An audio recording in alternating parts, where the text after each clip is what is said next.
Okay. Kanina, dun sa unang video nitong T13, umabot siya sa punto na nagpula ito. Itong yung ilaw dito, yung ink button. It indicates actually na there's a foreign object daw dun sa loob. Pero kung tutusin, i-adjust mo lang talaga naman. Ito. All you have to do is just adjust this. Itaas nyo lang ng konti para hindi siya sasabit dito. Okay? So, i-turn on natin yung printer. Pagka na-turn on natin yan, mapapansin ninyo, hindi na yan magkakaroon ng error. So, yun lang naman ang dapat ninyong tandaan dito sa printer na to. I-adjust ninyo siguro ito, or kaya checkin ninyo yung adjustment nito, kasi every time na magpiprint ka, palagi siyempre ma-adjust yan pa konti-konti. So, as you can see, nag-i-initialize siya. Yan. Itong cartridge na nasa loob, yan po talaga ang dinidetect ng printer. Ito, stable na siya. At pwede na natin siyang gamitin. Yung pong cartridge sa loob, yun po ang nadidetect ng printer. Hindi po nadidetect ng printer itong nasa labas, yung mga external tanks. So, kinakailangan ninyong, you have to keep that in mind.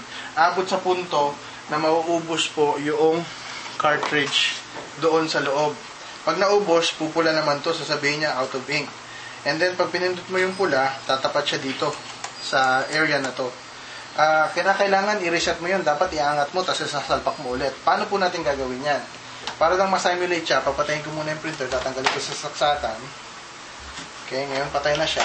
Tapos i-unlock ko siya rito. Unlock ko para pwede kong hilahin. May puting pin dito. Push mo lang muna ng konti doon.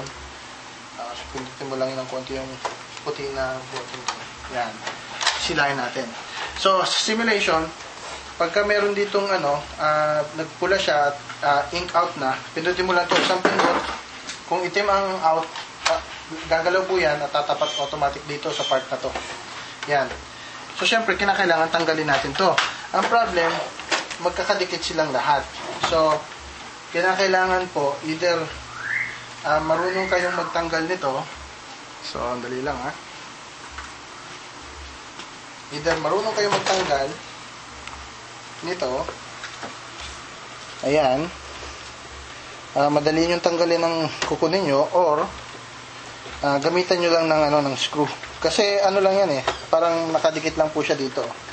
Pag sanay na kayo, pwedeng fingers na lang.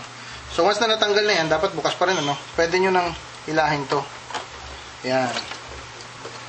Tapos iangat nyo lang. Pag naangat nyo na, isalpak nyo ulit. Yan. And, balik nyo sa dati. Tapos, pindutin nyo ulit yung button na to. And then, magre-reset na siya ng kanya. Sana naintindihan nyo yung simulation na ginawa natin. Basically, yun lang po yun. So, yun lang po tatandaan ninyo dito pag magre-reset kayo ng isang ink dyan or kaya lahat. So, halimbawa, naangat nyo yung black. Pag pinindot nyo to at yung yellow naman pala ang out, tatapat ninyo sa yellow, ganun din, naangat nyo rin. Okay. So, yung next video natin, gagamitin natin naman to for sublimation.